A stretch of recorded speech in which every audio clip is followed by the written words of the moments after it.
எம்பெருமானார் திருவடிகளே சரணம். ராமானுஜருக்கு பிள்ளை உறங்காவிலி தாசர் என்ற ஒரு சிஷ்யர் இருந்தார் என்று முன்பே பார்த்துள்ளோம். அவர் ஸ்ரீரங்கத்தில் இருக்கக்கூடிய ஒரு அரசன், அவனுக்கு மெய்காவலராக இருந்தார் பிள்ளை உறங்காவிலி தாசர். அதாவது அந்த ராஜாவுக்கு பாடி கார்டாக இருந்தார். அவர் தன்னுடைய மனைவியின் அழகிலே மிகவும் ஈடுபட்டிருந்தார். அப்படிப்பட்டவரை ராமானுஜர் திருத்தினார் என்றெல்லாம் முன்பே பார்த்தோம். அந்த பிள்ளை உறங்காவிலிதாசர் திருந்தப்பட்டு ராமானுஜருக்கு அந்தரங்க கைங்கரியபரராக, அதாவது மிகவும் நெருங்கின தொண்டராக இருந்தார். அந்த பிள்ளை உறங்காவிலிதாசருக்கு வண்டர் செண்டர் அப்படின்னு 2 மருமக்கள். அந்த 2 மருமக்கள் வண்டர் செண்டர் அவர்களும் ராஜாவுக்கு மெய்காவலர்களாக தான் இருந்தார்கள்.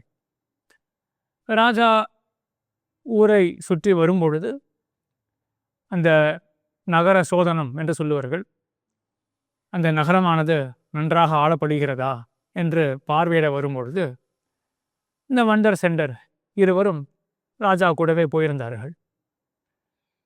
அப்போ ஒரு வீதியில் போகும்பொழுது இந்த ராஜா என்ன பண்ணான்னா, வண்டர் செண்டர் 2 பேரும் பரம வைணவர்கள் அப்படின்றது அந்த ராஜாவுக்கு தெரியும்.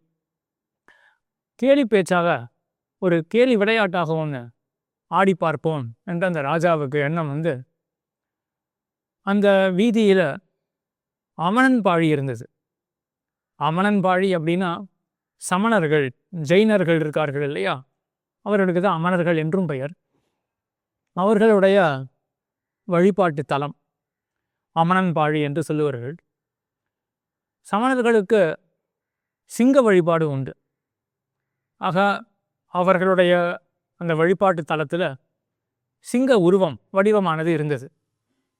அதை காண்பித்து ராஜா என்ன பண்ணார் அப்படின்னா, வண்டரையும் செண்டரையும் பார்த்து திருமுற்றம் தொழுங்கோள் அப்படின்னாராம். திருமுற்றம் தொழுங்கோள்னா என்ன அர்த்தம் இதுக்கு என்றால், திருமுற்றம் அப்படின்னா எம்பெருமானுடைய கோயில். எம்பெருமானுடைய கோயில், பகவானுடைய கோயில் அங்கே இருக்கு. அது ஆகையினால தொழுங்கோள். ஏன்னா சிங்கப்பிரான் இல்லையா, நரசிங்க பெருமாள், அவருக்கு சிங்கம் தானே வடிவம்.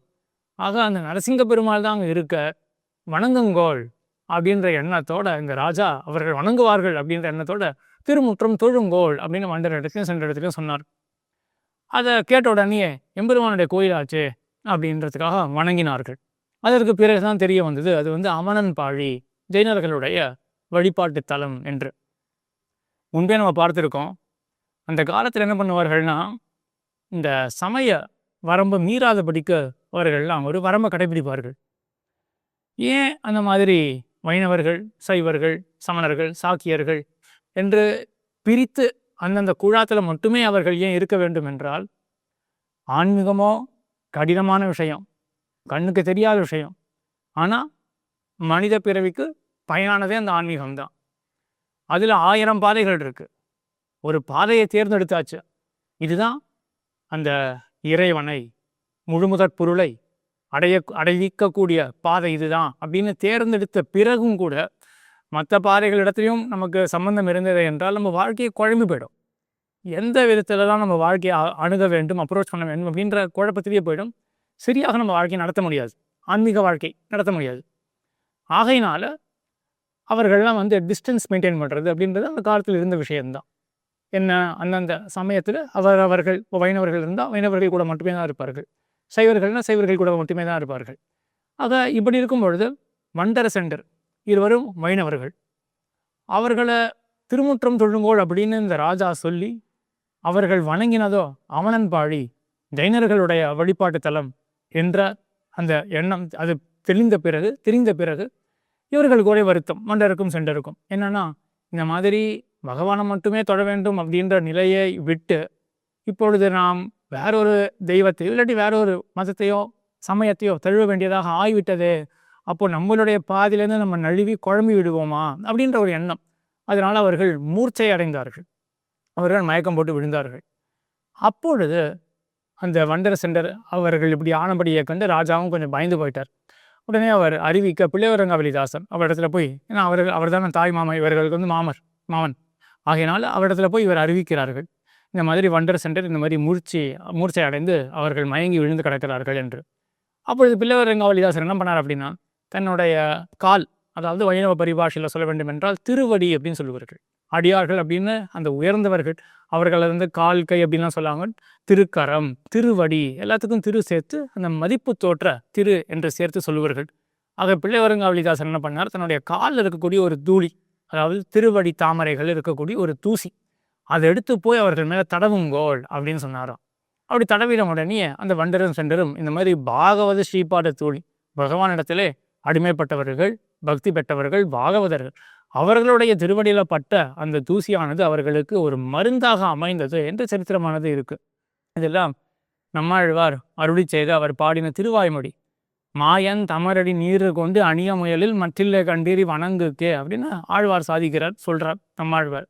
அந்த இடத்துல வைணவ ஆசிரியர்கள்லாம் இந்த சரித்திரத்தை விளக்கி காட்டி உள்ளார்கள். இதுலேருந்து என்ன தெரிய வருது அப்படின்னா, முன்பே சொல்லியிருக்கா, பிள்ளைவரங்காவலிதாசர் மெய்க்காவலராக இருந்திருக்கிறார் இவர் ராஜாவுக்கு. அதே போல வண்டர் சென்டர், இவர்கள் எல்லாமே சூத்ர குலத்திலே பிறந்தவர்கள். ஆனால் எந்த ஒரு அடியவர்களுடைய அந்த ஸ்ரீபாத தூளி அது உயர்ந்தது அப்படின்னு எடுக்கக்கூடிய இந்த சரித்திரம், ஆழ்வார் பாடக்கூடிய பாட்டுக்கு வியாக்கியானம் பண்ணக்கூடிய ஆசிரியர்கள்லாம் பிராமணர்கள். அவர்கள் எந்த சரித்திரத்தை எடுக்கிறார்கள்? சூத்ர குலத்திலே தோன்றின பிள்ளைவரங்காவலிதாசர், அவர் திருவடிப்பட்ட அந்த தூசியானது இப்பேற்பட்ட மகிமையை பெற்றிருக்கும் அப்படின்ற சரித்திரத்தை எடுத்து விளக்கி காட்டுறார்கள். இதுலேருந்து என்ன அறிந்து கொள்ள வேண்டும்? பிள்ளைவரங்காவலிதாசர் அந்த குலத்திலே பிறந்தார் என்று அவருக்கு தாழ்வு சொல்லவா? நினைக்கவே கூசும் இதெல்லாம் வைணவர்களுக்கு. இதனை எப்படி நினைக்க வேண்டும்? பிள்ளைவரங்காவலிதாசர் அப்பேற்பட்ட பக்தியை கொண்டவர், அவருக்கு இல்லாத ஏற்றம் கிடையாது, எல்லையில்லாத ஏற்றம் ஒரு பிள்ளைவரங்காவலிதாசருக்கு உண்டு அப்படின்ற நினைவு, இதுதான் வைணவர்களுடைய நினைவு. இது ஏன் வந்தது அப்படின்னா, ராமானுஜருடைய அந்த இன்ஃப்ளூயன்ஸ் தான். ராமானுஜருக்கு ஆழ்வாருடைய இன்ஃப்ளூயன்ஸ். அவங்க ஆழ்வார்கள்லாம் இப்படி பாடி போந்தார்கள், அதை ராமானுஜர் கண்டெடுத்தார்.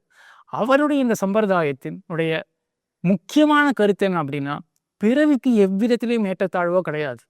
பகவானிடத்தில் இருக்கக்கூடிய அன்பு, இறை அன்பு, பகவத் பக்தி. எங்க பகவத் பக்தி இருக்கோ அங்க உயர்த்தி, எங்க பகவத் பக்தி இல்லையோ அங்க தாழ்ச்சி என்று இவ்வளவுதான். ஞானம் இருந்தால் உயர்வு, ஞானம் இல்லை என்றால் தாழ்வு என்ற இந்த ஆன்மீக சமத்துவத்தை தான் ராமானுஜர் காட்டினார். எம்பெருமானார் திருவடிகளே சரணம்.